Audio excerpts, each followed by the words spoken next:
টেকনাফে দুই বিজিবির অভিযানে জাল টাকা তৈরির মেশিন সহ বিপুল পরিমাণ জাল টাকা নোট উদ্ধার। কক্সবাজার টেকনাফ উপজেলার জাদিমোড়া এলাকার অভিযান চালিয়ে জাল টাকা তৈরির মেশিন ও অফিস সরঞ্জাম বিপুল পরিমাণ জাল টাকা নোট সহ দুই পাচারকারীকে আটক করেছে বিজিবি দ্বয়।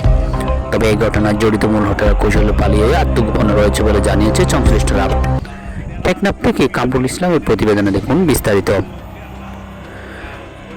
মাস্টার রশিদের বাড়া বাসায় বিশেষ অভিযান পরিচালনা করে। অভিযানে ওই বাসা থেকে জাল টাকা তৈরির কাজে ব্যবহৃত মেশিন, কাটিং মেশিন, বিশেষ কাজে রং, ল্যামিনেটিং সামগ্রী ইত্যাদি প্রযুক্তিগত সরঞ্জাম উদ্ধার করা হয়। এই সময় ঘটনাস্থল থেকে বিপুল পরিমাণ বিভিন্ন মূল্যমানের জাল টাকা উদ্ধার করা হয়। পাশাপাশি জাল টাকা নোট পাচারের চক্রের সাথে জড়িত সন্দেহভাজন দুই ব্যক্তিকে আটক করা হয়েছে। আটককৃতদের মধ্যে নাম পরিচয় তাৎক্ষণিক প্রকাশ করেনি বিজিবি। বিজিবি সূত্রে জানায়, দীর্ঘদিন ধরে সংঘবদ্ধ চক্র সীমান্তবর্তী এলাকায় অবস্থান নিয়ে জাল টাকা তৈরি ও দেশের বিভিন্ন অঞ্চলে সরবরাহ করা ছিল। প্রাথমিক জিজ্ঞাসাবাদে আটক ব্যক্তিরা চক্রটি বিষয়ে গুরুত্বপূর্ণ তথ্য দিয়েছে বলে জানা গেছে।